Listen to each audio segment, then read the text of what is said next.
Hi mga kasangkay, good morning. So today, andito tayo sa ating bagong kusina. Yuhu! Bagong kusina. So mga kasangkay, nagpakukulo-kulo tayo ng water and then lalagyan natin siya ng Nor. Oh my God, hindi pa tayo Yan. Nor ha. Baka naman.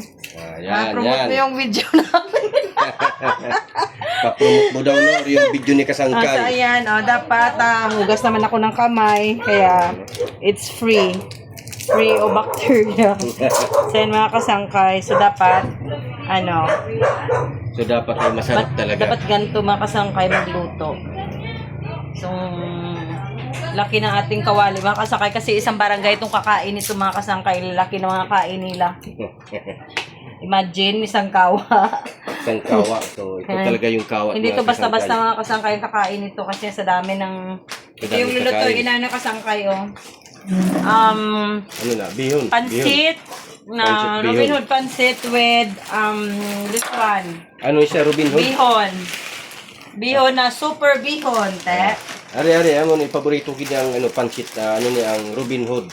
Ano niya yung Pansit. kasangkay? Dire na inaobra sa Bacolod, mga kasangkay may ara di Paktoryahan. Mayo kay Diba no? ang nagsugot nga pansit kanton mangyapon yung ngalan ano.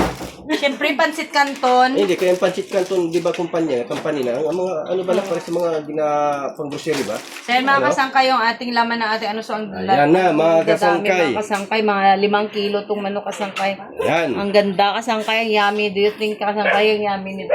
So, siyempre, kawa pa lang, ang laki na eh. Ang laki na kawa pa lang yan, mga kasangkay. Ha? So, siyempre, mga yung 5 kasangkay. kilo dito eh. Ano lang naman yan yung 1 kilo. Kailangan ko tikman. Maliit lang yung para dito yung 1 kilo. Diba?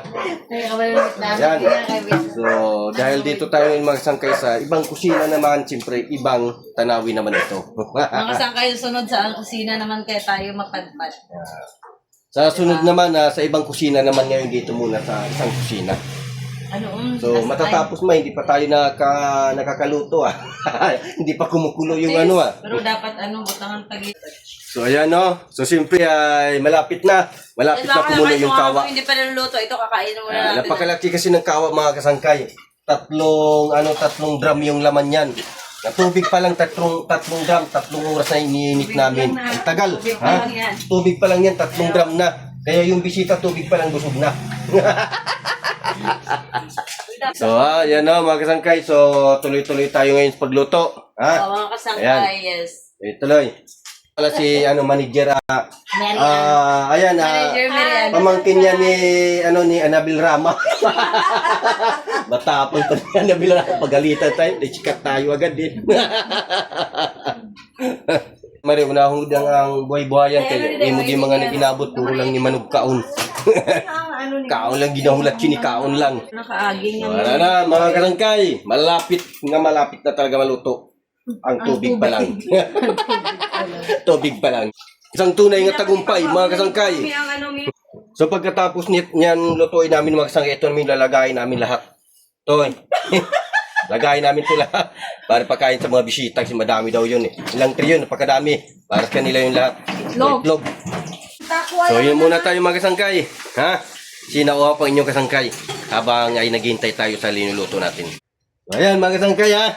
Umuusok na talaga, malapit na talaga natin ilagay itong kanton na ito. Ayan ha. Panoorin nyo mga kasangkay kung paano ito lutuin ng mahal ko. Back up ko lang siya. Ako talaga yung nagluluto nito. Charlam. So ayan na. Ayan na, it's Malapit na natin boiling. ilagay. Linagay na natin yung mga ibang mga... Ilagay natin pag nakakulo yung gulo niya. Yung ibang ingredient mga kasangkay, ayan dyan na nalunod na. So ito lang pansit na lang talaga yung ilalagay natin kasi niluto na lang natin yung mga laman nga matagal maluto.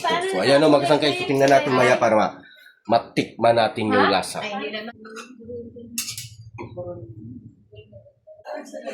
Uy, kwarta ka na 5 pesos. Sarap! So ayan o mga kasangkay, siyempre ay ayan na. Yung asan na yung ito pala, hindi na pa ako naghahanap eh. Ayan mga kasangkay ha. So ayan, kita nyo. Wow, sarap! Isang talaga, isang malaking kawa yung ating linutuan. Kasi marami ito ang kakain ito mga kasangkay at marami tayong bisita. Ano nga ba ang mayroon mga kasangkay? Mamaya na nga. Panoorin nyo lang kung ano nga ba ang mayroon dito. Ayan. So, tapos, siyempre, mga kasangkay, ay, nalunod na natin lahat. Ano to? Ito. Ano yan? Para saan yan? Ayan. Ito pa. Okay, mga kasangkay, so, siyempre, nakita nyo na. At saka, siyempre, paluto na ito. At tatapusin na natin ito, mga kasangkay. Maraming salamat sa mga nagsusupport kay Kasangkay rin, mga kasangkay. At saka, siyempre, mga kasangkay, please subscribe. Please don't forget to like and subscribe Kasangkay Vlog. Yes. God Thank you so bless. much. Thank you.